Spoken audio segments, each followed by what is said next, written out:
Good morning, it is the 9th of December today, which means it is Vlogmas day 9, and we are waking up to watching the rest of the final of I'm a Celebrity, Get Me Out of Here. So first thing we're going to be doing this morning is predicting our top 3 in order. So I'm going to go for third place, Reverend Richard. I think he's been really good fun, but I think he is going to come in third. In second, I think I'm going to go for Colleen Rooney. I would probably usually put her in first position for I'm a Celeb, but just because Danny is from McFly, I think that he is going to win it. But Beth, what do you think is going to be the final outcome of I'm a Celebrity 2024? I think the same.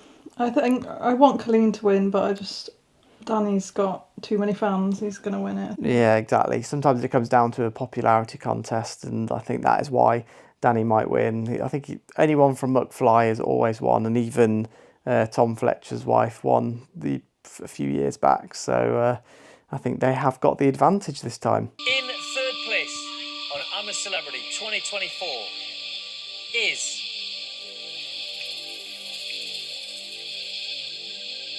Richard. Hey, there we go. Good start with the predictions. The winner of I'm a Celebrity, Get Me Out of Here 2024. And the new King of the Jungle is Danny! King of the Jungle for 2023, Sam Thompson!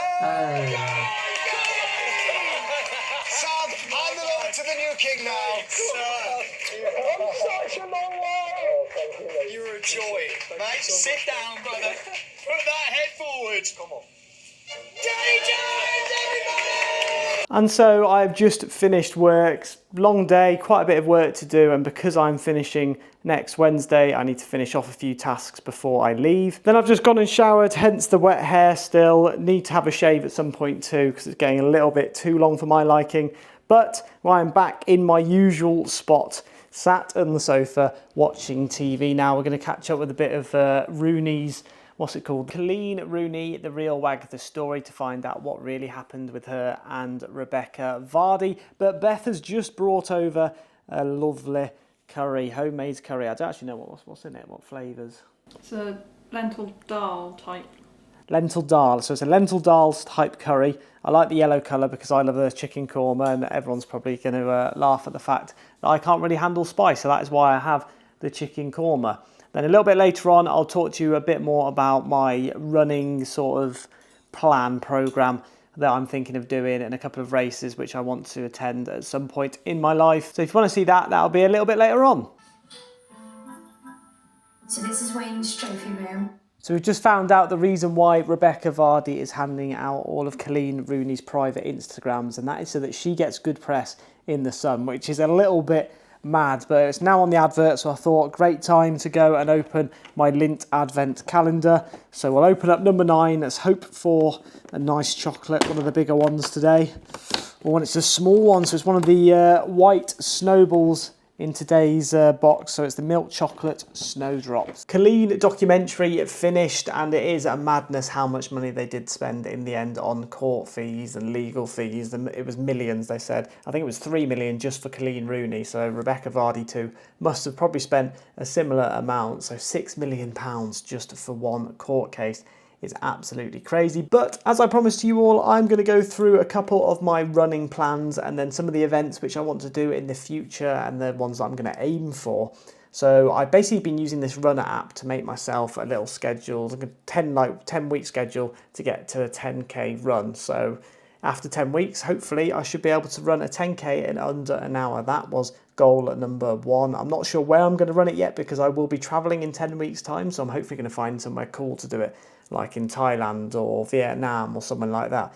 So fingers crossed, that'll be a pretty cool 10k run, which we do. But within the runner app, they've got loads of different types of training which you can do to try and improve your 5k, 10k, half marathon, marathon times. And they basically set a massive planner for you too. So if you want to pay for the subscription, you can get basically a massive plan, talk to coaches and things like that too. I've not been sponsored by them, so if you do want to sponsor me, runner, let me know. But firstly, I'll go through the different types of trainings which I will be doing, starting off with number 1, which is an easy run. So this is basically like a recovery run or just some base miles for my fitness. It's going to be low intensity and they're going to be short or moderate in duration. I'm not going to worry too much about splits on these run, and I'm just going to run at a nice and simple pace, so maybe like a conversational sort of run so I can talk to someone else whilst I'm doing it. And I don't want to go too fast so I'm not building up any fatigue in my body for the later training sessions. The second type of training which I will be doing is intervals. So these are one of the harder training sessions which will definitely involve me taking some rest breaks where I have to walk around. No stopping though, I'm not allowed to stop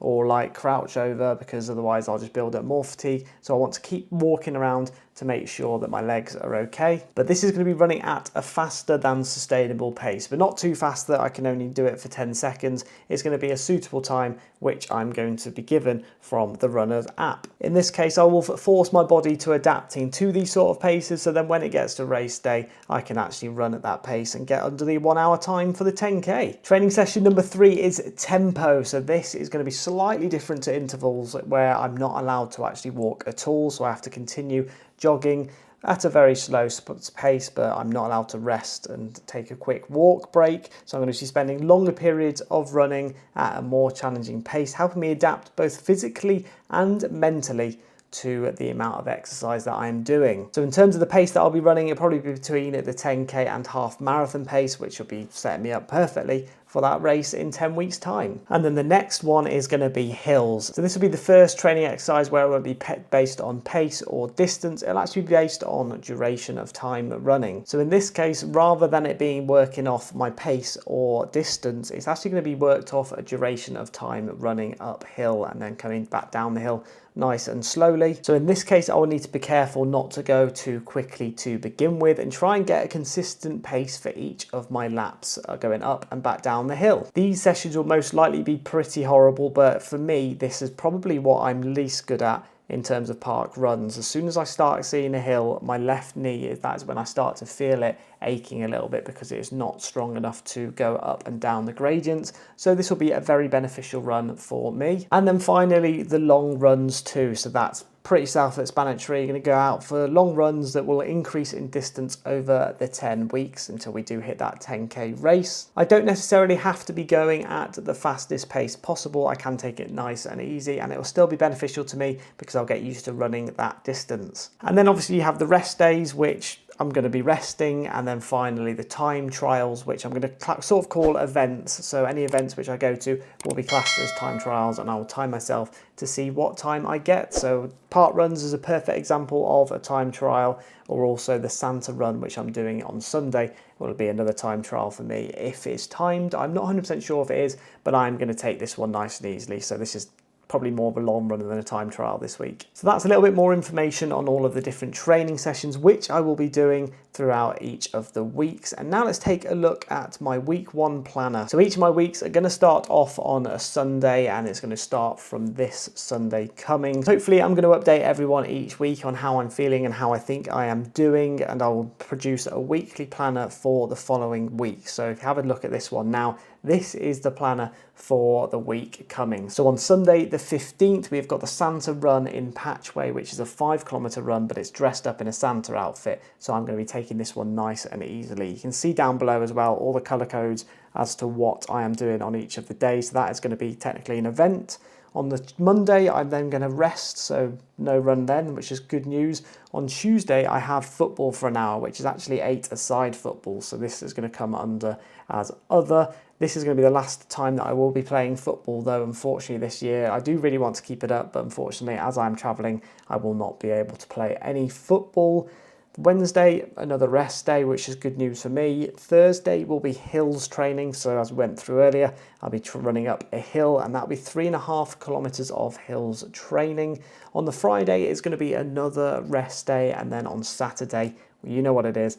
It is park run day. So another 5-kilometer run, which is technically a time trial and an event. So the total kilometers, there will be 13.5 kilometers in total, and the total number of miles is 8.4. So if you don't work in kilometers, I've put a little conversion in there for you too. But that is going to be my week 1 planner for my running. I actually finish work on Wednesday for 8 months, which for me is incredible. I'm going on an 8-month sabbatical, going traveling around Asia and then I'm coming back for a wedding. So I'm very lucky to be in this sort of position, so I've got plenty of time to go for these runs, and therefore I'll be able to run in lots of cool different places too. I am going to be paying for a Strava membership as well, so that it can show me a few courses in different areas, because obviously when I'm traveling around I'll have no idea where it is good to run, so I'm hoping that Strava will have some good routes on there. And also, if you know of any good routes in any of the Asian countries, do make sure to let me know down